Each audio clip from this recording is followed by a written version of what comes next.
Hi friends, ఎలా ఉన్నారు? బాగున్నారా? సో నేనైతే చాలా చాలా బాగున్నాను. పేపర్స్ అయితే కరెక్షన్ చేస్తున్నాను.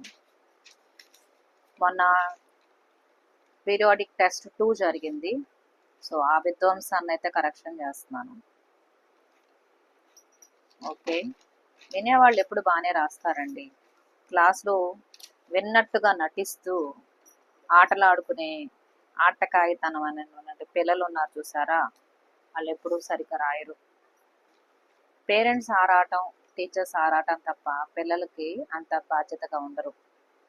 పిల్లలకి ఎప్పుడు నేను చెప్తూ ఉంటాను, మీరు చేసిన తప్పుకి మీ పేరెంట్స్ ఎందుకురా నించోబెడతారు బాబేందు, అసలు మీకేం హక్కు ఉందని వాళ్ళని తీసుకొచ్చి మా ముందు నించోబెడతారు, మీరు చేసిన తప్పుకి వాళ్ళెందుకు తలంచుకొని మా ముందు నించోవాలి, మేమైనా వాళ్ళకు మాత్రం ఎందుకు చెప్పాలి మీరు చేసిన తప్పులకి అని అంటూ ఉంటా. అవును కదా, మీరు ఒప్పుకుంటారా నా మాటకి? ఇక్కడ తప్పు ఎవరిది? చదవని వాడిది, రాయని వాడిది, మార్కులు రానిది వాడికి.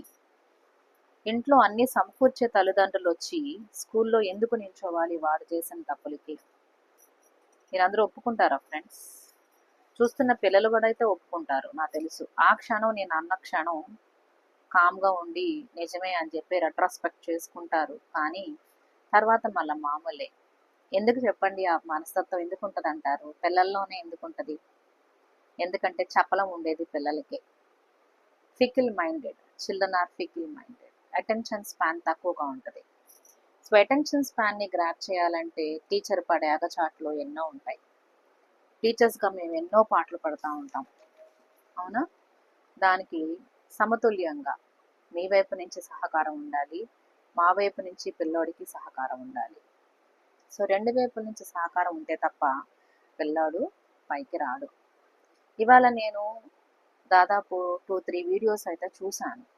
ఒకటి చంద్రబాబు నాయుడు గారిది ఒక అవగాహన సదస్సు, తర్వాత శ్రీమాచ్యులు విద్యాశాఖ మంత్రి లోకేష్ గారిది అవగాహన సదస్సు, ఇంకోటి భువనేశ్వరి గారిది హెరిటేజ్ సంస్థ వాళ్ళు స్థాపించినటువంటి ఆ స్థాపక రోజున ఆవిడ మాట్లాడిన ఇన్స్పిరేషనల్ మాటలు. 3 వీడియోస్ చూశాను. ఇంత బాగా చదువుకుని ఇంత హై పొజిషన్స్లో వాళ్ళు ఉంటూ ఆంటర్ప్రెన్యూర్స్గా ఉంటూ ఎలాగోలా చలామణి అయిపోవచ్చు. ఎందుకంటే వాళ్ళకి తాతలు తండ్రులు ఇచ్చిన ఆస్తులు ఉన్నాయి, ఎంతో ఉన్నాయి.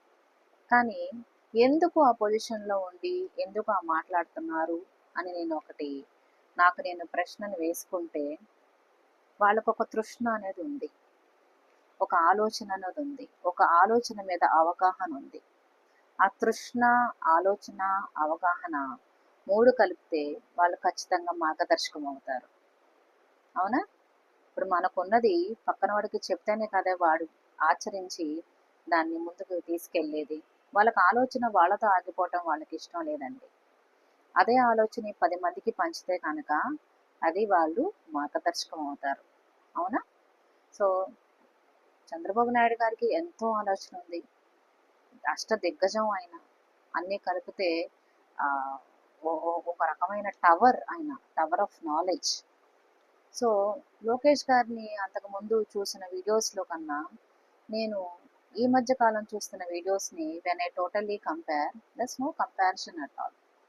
సో ట్రాన్స్ఫర్మేషన్, ఆయన అన్నాడు నా మొండితనమే నా ట్రాన్స్ఫర్మేషన్కి పునాది అని. సో పిల్లల్లో కూడా అదే మొండితనం ఉంటుంది. కానీ అది తొందరగా పిల్లల్లో అవగాహన రావాలంటే ఎప్పుడు అవగాహన సదస్సులు మనం పెడుతూ ఉండాలి. సో టీచర్స్గా మనం చేతనైంది మనం చేస్తూనే ఉంటాం, పిల్లడు మాత్రం మన చేతులు దాటిపోకుండా కాపాడుకుంటూనే ఉంటాం. సో పిల్లవాడు ఎప్పుడు మన గాలిలో, ఈదురు గాలిలో పెట్టినటువంటి దీపం లాంటి వాడు. ఈదురు గాలిలో దీపం పెట్టడం అంటే మాటలు కాదండి. దీపాన్ని పెట్టి దాని చుట్టూ కంచె అంటే ఏంటి? ఒక గ్లాస్ పెట్టాలి మనం. ఓకే, దీపం వెళ్ళటానికి గాలి ఎంత అవసరమో మీకు తెలుసు కదా. గాలి లేకపోతే వెలుతురు ఉండదు. Without oxygen, without air out side you cannot light a lamp, అవునా? కానీ మించిన గాలి ఉంటే కనుక అది ఖచ్చితంగా పిల్లవాడు జీవిత భవిష్యత్తు అంధకారం కూడా చేసేస్తుంది. సో ఇదంతా నేను ఎందుకు చెప్తున్నానంటే, కొన్ని కొన్ని సందర్భంలో ఈ పేపర్లు దిద్దుతున్నట్టు అనిపించింది నాకు.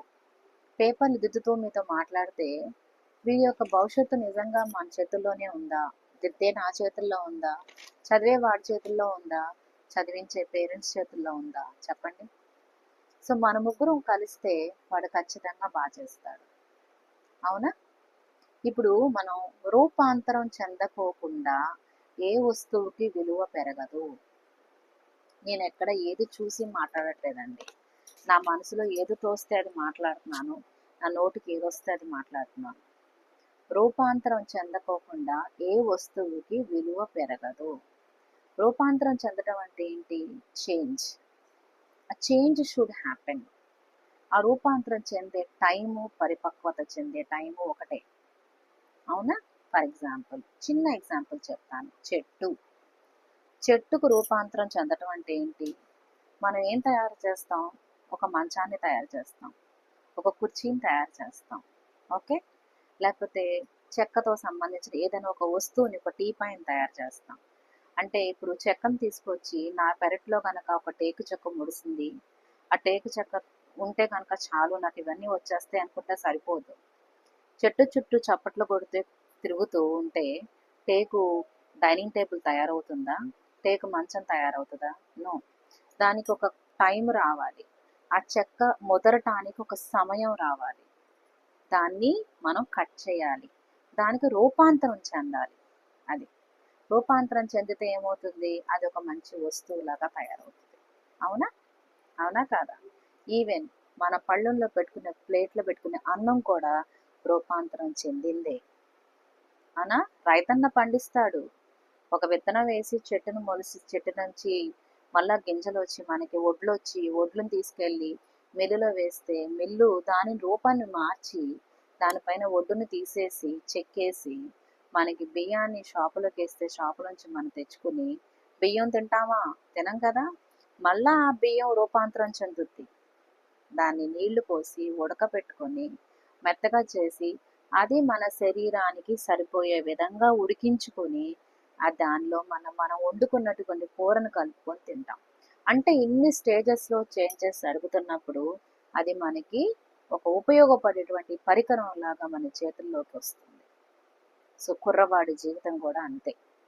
ఏదో ఒక సమయంలో వాడు రూపాంతరం చెందుతాడు, వాడికి అవగాహన అనేది వస్తుంది. సో దీనికి మా తరపునటువంటి ఏదీ లేకుండా మేము వాళ్ళకి హెల్ప్ చేస్తాం. తల్లిదండ్రులుగా కూడా మీరు కూడా కొద్దిగా సమయాన్ని కేటాయించి వాళ్ళతో మాట్లాడటానికి ప్రయత్నం చేయండి. మాకు బాధ కలుగుతుందండి, పేటిఎంకి మీరు వచ్చినప్పుడు, పేరెంట్ టీచర్ మీటింగ్కి వచ్చినప్పుడు మాకు బాధ వేస్తూ ఉంటుంది. అరే వీడు చదవలేదు, వీడికి మార్కు రాలేదు, వాళ్ళతో ఎందుకు మాట్లాడాలి మేము పేరెంట్స్గా? ఓకే, పేరెంట్స్గా మీరు అవగాహన అనేది కల్పించాలి ఇంట్లో. మీరు వాడు చదువుతున్నాడో లేదో చూడాలి, కానీ చదివే బాధ్యత మాత్రం వాడిదే కదా. అవునా? నేను ఎప్పుడు మీకే సపోర్ట్ చేస్తానండి పేరెంట్స్గా. మీరు మంచి అవకాశాలు ఇస్తున్నారు, మంచి మంచి ఉపయోగపడేటువంటి పరికరాలను వాడికి అందిస్తున్నారు, కానీ వాడిలో అనేది మనస్సు రూపాంతరం చెందాలి.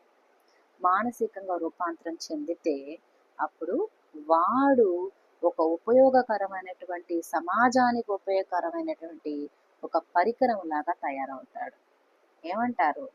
ఒప్పుకుంటారా మీరు? సో నేను నా బాల్యం గురించి చెప్పాలి అంటే నేను చాలా ఎంజాయ్ చేశాను నా బాల్యాన్ని. ఓకే.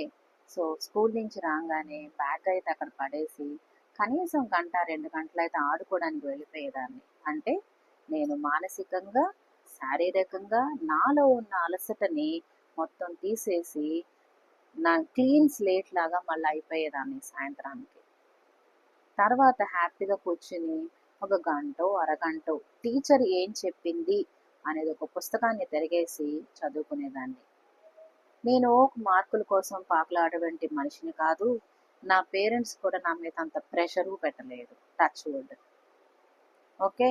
సో నాకు ఏ సబ్జెక్ట్లో అయితే నాకు అవగాహన ఎక్కువగా ఉందో, ఆలోచన ఏ విధంగా అయితే ఎక్కువగా ఉందో, నా మనసుని ఏ సబ్జెక్ట్ మీద అయితే నేను కేంద్రీకరించగలగనో అని నా పేరెంట్స్ నన్ను గుర్తించి నీకు ఇష్టమైన సబ్జెక్ట్ నువ్వు తీసుకో, అప్పుడు నువ్వే ఛాలెంజ్గా తీసుకుంటావు అని ఆ చాయిస్ని నాకు వదిలేస్తే, నేను నాకు నచ్చినటువంటి సబ్జెక్ట్ ఇంగ్లీష్ లిటరేచర్ని తీసుకొని దాన్ని నేను ఛాలెంజ్, ఎందుకంటే అది నేను ఎంపిక చేసుకున్నటువంటి ఏరియా. సో దాన్ని నేను తీసుకుని దాన్ని నేను ఛాలెంజ్గా చేసుకున్నాను. So I proved my self. చదువు అనేది ఈజీ కాదు, అరిచేతిలో వైకుంఠం అయితే కాదు. అర్థమైందా? సో మనం ఇంకొకటి ఏంటంటే, ఈరోజు పిల్లలు ఇలా ఉన్నారు, రేపొద్దున కూడా ఇలానే ఉంటారా అనుకోవడానికి లేదు. మీరు ఈరోజు పాఠాలు చెప్పిన పిల్లాడు మరో 10 సంవత్సరాల్లో ఏమో ఎలాంటి పొజిషన్లో ఉంటారో మనకేం తెలుసు. నేను ఇవాళ పొద్దున వీడియో క్లిప్ పెట్టాను. ఒక టీచరు ఒక స్టూడెంట్ దగ్గర చాలా కోపంగా నించుని మాట్లాడుతున్నాడు. ఓకే, ఎప్పుడు? బిఫోర్ స్కూల్లో. అంటే ఏంటి?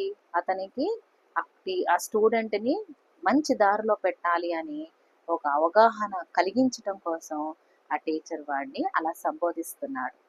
కొన్ని సంవత్సరాల తర్వాత ఆ స్టూడెంట్ ఉన్న ప్లేస్లో చైర్ ఖాళీగా ఉంది. టీచర్ చేతిలో ఒక విజిటింగ్ కార్డు ఉంది. ఏం విజిటింగ్ కార్డ్ అది? స్టూడెంట్ పేరు మీద ఉన్న హై పొజిషన్లో ఉన్న విజిటింగ్ కార్డు. అంటే టీచర్ ఫేస్లో ఆనందం ఎంతో ఉంది. అంటే నేను టేక్ చేసిన స్టూడెంట్ మళ్ళా ఆ స్టూడెంట్ ప్లేస్లో వాడు ఎక్కడో పొజిషన్లో ఉంటే వాడి పేరు మీద ఉన్నటువంటి ఒక విజిటింగ్ కార్డ్ టీచర్ పట్టుకుని ఎంతో గర్వంగా చూస్తున్నాడు. అంటే transformation. So you have to think about some point or the other, somewhere or the other, the child will undergo the transformation. So we have to wait for that, and instead of waiting or seeing for the transformation, you can even lend your hand for the transformation. ఓకేనా? So అర్థమైందా మీ అందరికీ? So టీచర్లుగా మా వంతు కృషి మేము చేస్తాము, పేరెంట్స్గా మీ వంతు కృషి మీరు చేయండి. ఎలాగా? మా వైపు నుంచి అవగాహన మేము ఇస్తాం, మీ వైపు నుంచి కూడా అవగాహన మీరు ఇవ్వండి. సో పిల్లలు, ఇదంతా మీకోసమే. అవునా? నచ్చిందా మీ అందరికీ? సో నచ్చిందనే ఉద్దేశంతో మళ్ళీ ఇంకొంచెం మంచి మాటలతో మీ ముందుకి మళ్ళీ వస్తానని ప్రామిస్ చేస్తున్నాను. మీ Mulpuri Raj. Bye bye. Have a nice Sunday. Good day.